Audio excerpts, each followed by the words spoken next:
నిజంగా ఇప్పుడు బీహార్ ఎన్నికలతో ఈ రోహింగ్యా ఓట్లతో ప్రక్షాళన మొదలైంది. ఈ రోహింగ్యా ఓట్ల విషయంలో ప్రక్షాళన ఇప్పుడు మొదలైంది. ఎప్పుడో చేయాలి ఈసీ, కానీ ఇప్పుడైతే ఈ రోహింగ్యా ఓట్లను అయితే తీసేస్తున్నారు. అంతేకాకుండా ఇప్పుడు మన దేశంలో బయట నుండి వచ్చినటువంటి విదేశీయులు, ఈ రోహింగ్యాలు కావచ్చు, పాకిస్తాన్ ముస్లింలు కావచ్చు, ఇక్కడ రాజకీయ నాయకులుగా కూడా చలామణి అయిపోతున్నారు. జార్ఖండ్ లోనైతే 25% రోహింగ్యా ముస్లింలే ప్రాతినిధ్యం వహిస్తున్నారంటే ఈ దేశం ఎంత ప్రమాదంలో ఉందో మీరే ఆలోచించండి.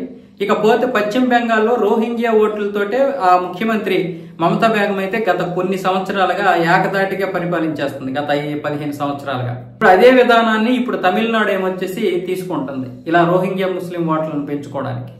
వీళ్ళందరికీ ఇప్పుడు ఆజ్యం పోసింది. అలాగే ఉత్తరప్రదేశ్ అఖిలేష్ యాదవ్ కూడా అదే ప్రయత్నాలు చేస్తున్నాడు. వీళ్ళతో పాటు ఇప్పుడు బీహార్లో అదే ప్రయత్నాలు జరిగాయి. ఇప్పుడు ఈసీఎం వచ్చేసి ఈ ప్రక్షాళన మొదలెట్టింది. రోహింగ్యా ఓట్లే కాదు, బీహార్లో మొత్తం 52 లక్షల ఓట్లు ఈ రోజు దొంగ ఓట్లు. వాటిని తీసేస్తుంటే ఇప్పుడు కాంగ్రెస్ కి, అంటే ఆర్జేడీ కాంగ్రెస్ కూటమిగా ఉన్నాయి కదా, వీళ్ళందరికీ ఇప్పుడు కడుపు మంట. అరే ఇవే కదా మన ఓట్లు, ఇప్పుడు మనం గెలవడానికి మనం తయారు చేసుకున్నటువంటి ఓట్లు, ఇప్పుడు ఈ ఓట్లు తీసేస్తే మనం ఖచ్చితంగా ఓడిపోతాం, కాబట్టి మనం ఇప్పుడు ఎన్నికల్ని బహిష్కరిద్దాం అని ఇప్పుడు ఆర్జేడీ ప్రతిపక్ష నాయకుడు ఉన్నాడు కదా తేజస్వి యాదవ్, లాలూ ప్రసాద్ యాదవ్ కొడుకు తేజస్వి యాదవ్ ఇప్పుడు బహిష్కరిస్తానంటున్నాడు కాంగ్రెస్ తో మాట్లాడి. అంటే 18 లక్షలు చనిపోయినటువంటి ఓట్లు, చనిపోయిన వారి ఓట్లు ఎలా ఉంటాయి చెప్పండి, అవి కూడా తీసేస్తే ఇప్పుడు కాంగ్రెస్ కి నొప్పి. 7 లక్షలు 2 చోట్ల ఉన్నటువంటి ఓట్లు, 7 లక్షల మందికి 2 చోట్ల ఉన్నాయి.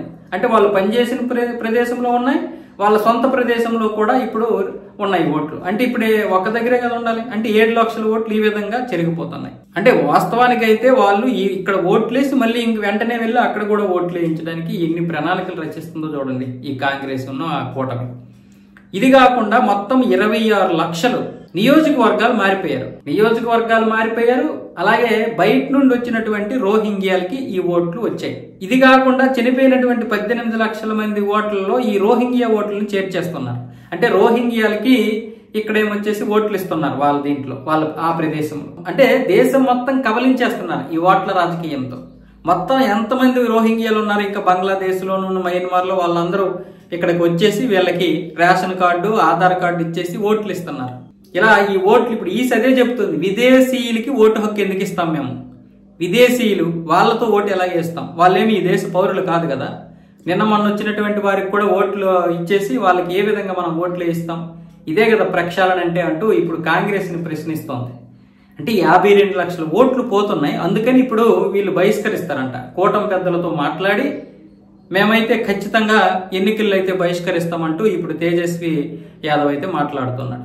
అంటే ఇప్పుడు చూడండి, ఇక అందరికీ భయం పుట్టుకుంటుంది. ముఖ్యంగా పశ్చిమ బెంగాల్ ముఖ్యమంత్రికి ఇప్పుడు భయం పట్టుకుంటుంది. ఎందుకంటే ఆవిడే మొత్తం ఈ రోహింగ్యా ఓట్లకి ఇక్కడ ఆజ్యం పోసింది. అంతేకాకుండా పశ్చిమ బెంగాల్లో దాదాపు 38% మంది రోహింగ్యా ఓట్లే ఉన్నారు. కాబట్టి వీళ్ళందరినీ కూడా ప్రక్షాళన చేసే పరిస్థితులు వచ్చాయి. ఇప్పుడు అర్థమైపోయింది అందరికీ కూడా ఇక ప్రక్షాళన మొదలవుతుంది అని.